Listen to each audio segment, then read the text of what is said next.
हरिओम प्रिय दर्शकों, यदि आपकी मिथुन राशि या मिथुन लग्न है तो इस वीडियो को पूरे ध्यान से बिना स्किप किए देखिएगा, क्योंकि इसमें हम बहुत महत्वपूर्ण बात करने वाले हैं। जैसे कि आपने थंबनेल में देख ही लिया होगा कि ब्रह्मांड में बहुत बड़ी हलचल होने जा रही है, हो रही है। 16 नवंबर से अब असली खेल शुरू होगा। ऐसा क्यों मैंने लिखा है, आइए हम जानेंगे। सबसे पहले कि ऐसा क्यों लिखा गया है और फिर इसका क्या प्रभाव होगा आपके जीवन में, ये भी हम जानेंगे। और साथ में हम विशेष रूप से उपाय भी जानेंगे कि कैसे आप समस्याओं से बच सकते हैं।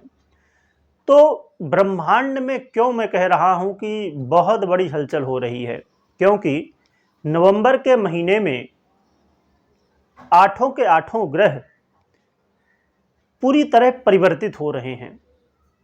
साथ में चंद्रमा को भी लिया जाए तो चंद्रमा 2.25 दिन में ही परिवर्तन होता रहता है, तो उनका तो परिवर्तन हमेशा होता है, हमेशा बदलाव होता रहता है। परंतु बाकी 8 ग्रह, अब हम सबसे पहले सूर्य की बात कर लेते हैं।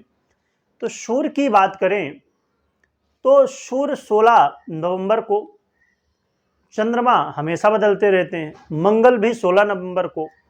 उसके बाद बुध की बात करें तो बुध 6 नवंबर को ही राशि परिवर्तन कर रहे हैं। और बृहस्पति अभी 30 अक्टूबर को राहु और केतु का राशि परिवर्तन हुआ है, जिसकी वजह से अभी तक जो चांडाल योग बना हुआ था उससे आपको मुक्ति मिल चुकी है।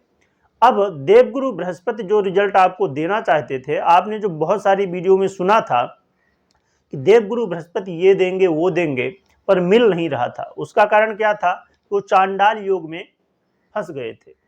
अब वो मुक्त हो चुके हैं, तो ये आपके लिए बहुत लाभदायक सिद्ध होने वाला है।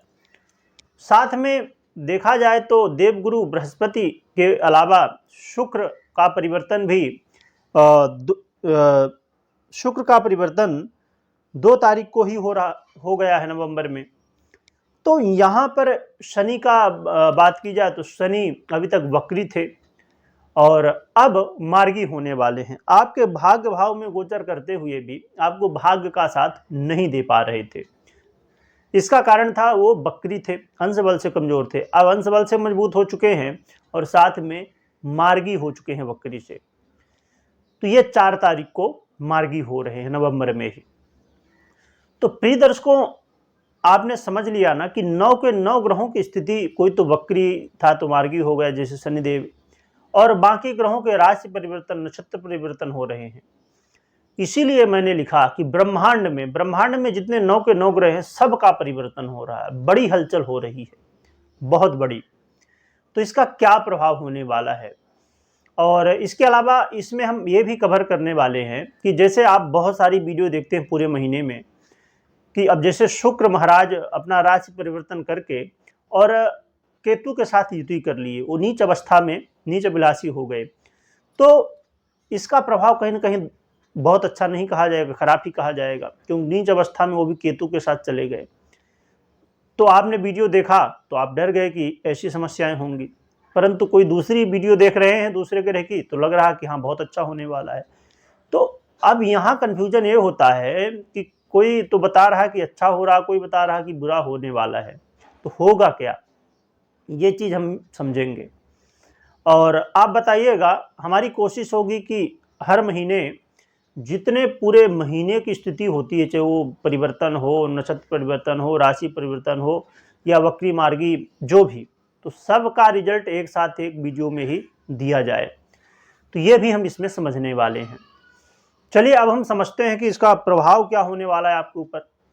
तो देखा जाए तो सबसे पहले समझ लेते हैं जो सबसे बेहतर स्थिति में अब आने वाले हैं, देवगुरु बृहस्पति। देवगुरु बृहस्पति की बात की जाए तो देवगुरु बृहस्पति आपके लाभ भाव में बैठे हुए हैं, आय भाव में।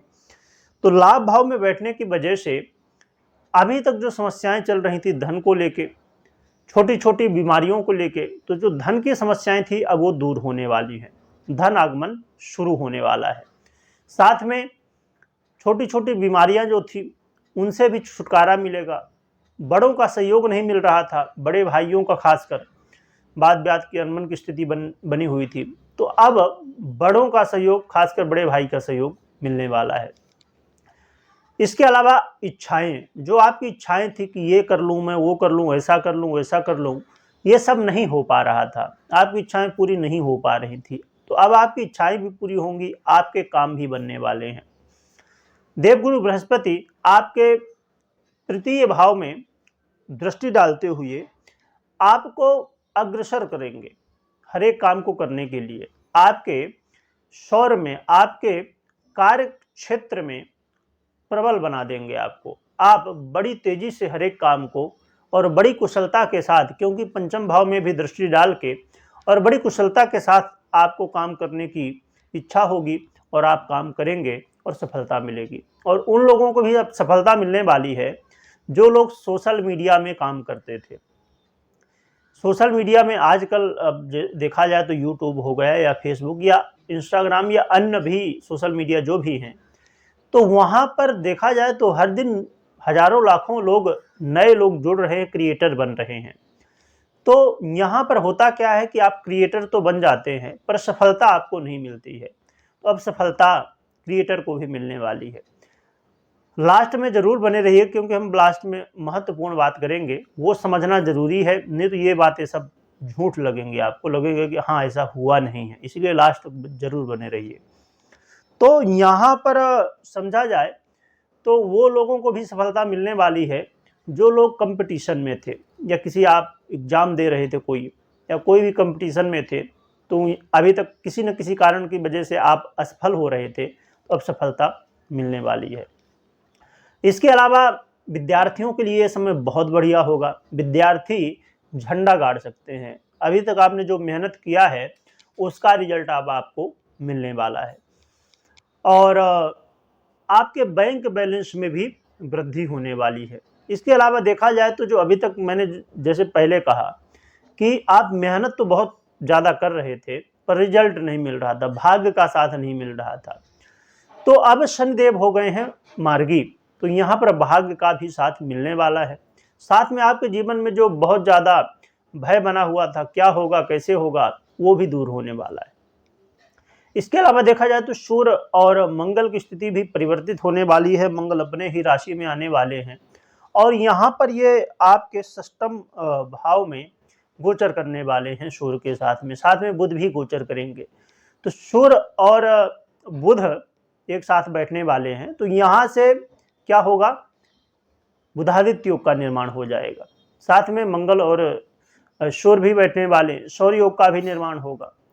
साथ में बुध और मंगल बैठने वाले हैं तो मैकेनिक योग का भी निर्माण होगा, और शुक्र और केतु बैठने वाले हैं तो इससे लंपट योग का भी निर्माण होगा।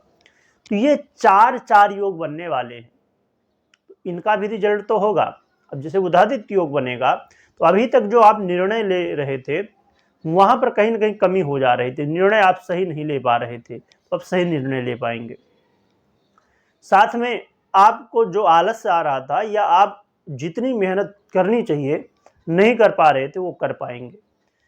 हाँ, ये लंपट योग का प्रभाव जरूर थोड़ा होगा, परंतु यहाँ पर समझा जाए तो लंपट योग का प्रभाव आपके सुखों में होगा, आपके स्वास्थ्य में होगा, लोगों का सहयोग ना मिलने की स्थिति बनेगी, परंतु ये स्थिति खराब ना होने का कारण ये होगा, ठीक है शुक्र नीच हो रहे हैं, वो प्रभाव अपना देंगे, आपके करियर में भी ये बाधाएं उत्पन्न करने की कोशिश करेंगे, परंतु यहाँ पर महत्वपूर्ण बात यह है कि ये बुध की राशि में है और बुध सूर्य के साथ होंगे, बुधादित्य योग मंगल के साथ होंगे मंगल की राशि में, परंतु साथ में कौन है, सूर्य है। तो बुधादित्य योग का जो ये निर्माण होने वाला है, शुक्र भी है, शुक्र बुध की पटती है, जानते हैं आप।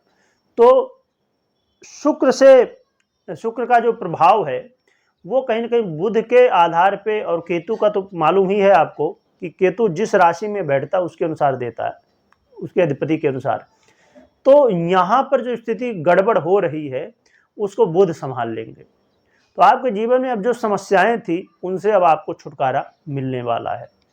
अब ये तो बात ठीक ही है, कहा जाए कि जो भी योग बने उसका कुछ न कुछ प्रभाव तो बनता ही है, परंतु महत्वपूर्ण बात अब यह है, हम समझेंगे कि हमें उपाय क्या करना चाहिए जिससे करके आप जो समस्याएं थोड़ी बहुत आने वाली हैं उनसे कैसे छूट सकते हैं।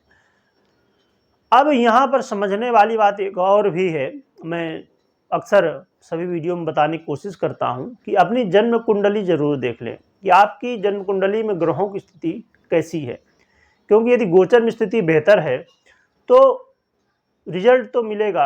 अब कुछ लोग यहाँ पर कमेंट भी कर देते हैं कि हमारी यदि जन्म कुंडली में जो ग्रहों की स्थिति है उसके अनुसार रिजल्ट मिलेगा, तो ये वीडियो का मतलब ही क्या होता है?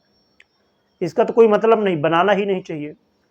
बनाना क्यों चाहिए? क्योंकि 50% गोचर का प्रभाव और 50% आपकी जन्म कुंडली का प्रभाव, ग्रहों में जो स्थिति है जन्म कुंडली में, दोनों का प्रभाव होता है। यदि मान लीजिए आपकी जन्म कुंडली में बहुत अच्छी स्थिति है ग्रहों की, पर गोचर में स्थिति बेहतर नहीं है, तो आपको पूरी तरह रिजल्ट नहीं मिलेगा।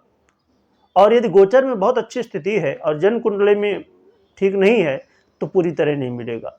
यदि दोनों में स्थिति बेहतर हो तो फिर पूरा रिजल्ट मिलेगा, नहीं तो 50-50 हो जाएगा। इसीलिए गोचर का भी प्रभाव जानना जरूरी है और आपकी जन्म कुंडली का भी प्रभाव जानना जरूरी है। इसलिए कभी ये कन्फ्यूजन में ना पड़े।